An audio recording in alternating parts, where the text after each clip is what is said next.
Syekh Subakir merupakan seorang ulama wali Songo, periode pertama di bumi Nusantara.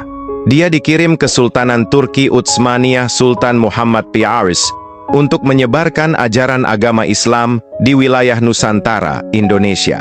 Konon Syekh Subakir telah menumbal tanah Jawa dari pengaruh negatif makhluk halus saat awal penyebaran ajaran Islam di Nusantara.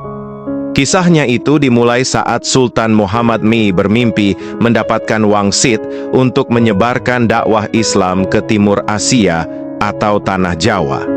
Adapun mubaliknya diharuskan berjumlah 9 orang. Jika ada yang pulang atau wafat, maka akan digantikan ulama lain asal tetap berjumlah 9. Sehingga dikumpulkanlah beberapa ulama terkemuka dari seluruh dunia Islam waktu itu. Para ulama yang dikumpulkan tersebut mempunyai keahlian di bidang masing-masing. Ada yang ahli tata negara, berdakwah, pengobatan, tumbal atau ruqyah, dan lain-lain. Lalu dikirimlah beberapa ulama ke Nusantara atau Tanah Jawa. Namun sudah beberapa kali utusan dari Kesultanan Turki Utsmaniyah yang datang ke Tanah Jawa untuk menyebarkan agama Islam, tapi mengalami kegagalan dan kebuntuan. Penyebabnya, masyarakat Jawa saat itu sangat memegang teguh aliran kepercayaan turun-temurun. Sehingga para ulama yang dikirim mendapatkan halangan, meskipun berkembang, tetapi ajaran agama Islam hanya dalam lingkungan skala kecil saja, tidak bisa berkembang secara luas. Karena penguasa Tanah Jawa kala itu tak mengizinkan agama lain masuk dan berkembang di wilayahnya. Konon kala itu, Pulau Jawa masih merupakan hutan belantara angker dan dipenuhi makhluk halus dan jin-jin sangat jahat. Lalu diutuslah Syekh Subakir, ulama asal Persia yang ahli dalam meruqyah, ekologi, meteorologi, dan geofisika. Beliau diutus secara khusus menangani masalah-masalah gaib dan spiritual yang dinilai telah menjadi penghalang diterimanya Islam oleh masyarakat Jawa ketika itu, dengan harapan dia bisa berhasil menyebarkan agama Islam di Tanah Jawa.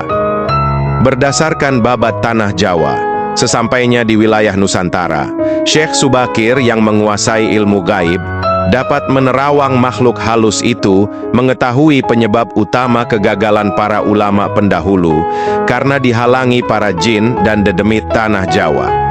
Bahkan, para jin, dedemit, dan lelembut tersebut bisa merubah wujud menjadi ombak besar yang mampu menenggelamkan kapal berikut penumpangnya dan menjadi angin puting beliung yang mampu memporak-porandakan apa saja yang berada di depannya.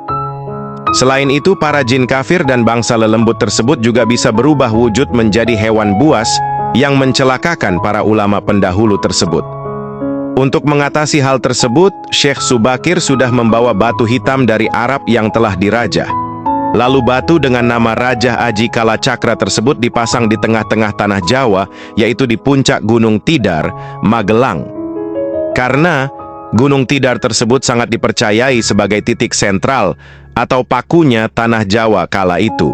Selain di puncak Gunung Tidar, Syekh Subakir juga membersihkan beberapa tempat angker di Tanah Jawa yang dikuasai para raja jin dan makhluk halus lainnya. Dalam versi lain diceritakan untuk membersihkan wilayah Gunung Tidar dari bangsa jin kala itu. Diceritakan Syekh Subakir membawa senjata pusaka berupa tombak kiai panjang. Lalu tombak pusaka tersebut ditancapkan tepat di puncak Tidar sebagai penolak bala. Dan benar, tombak sakti itu menciptakan hawa panas yang bukan main bagi para lelembut dan bangsa jin.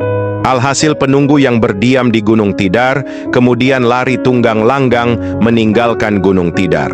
Sebagian pengikut Sabda Palon dari bangsa jin melarikan diri ke timur dan konon hingga sekarang menempati daerah Gunung Merapi yang masih dipercaya Gunung Agger. Bahkan sebagian lagi anak buah Sabda Palon ada yang melarikan diri ke Alas Roban dan ke Gunung Serandil. Tombak itu sekarang masih dijaga oleh masyarakat dan ditempatkan di puncak Gunung Tidar dengan nama makam.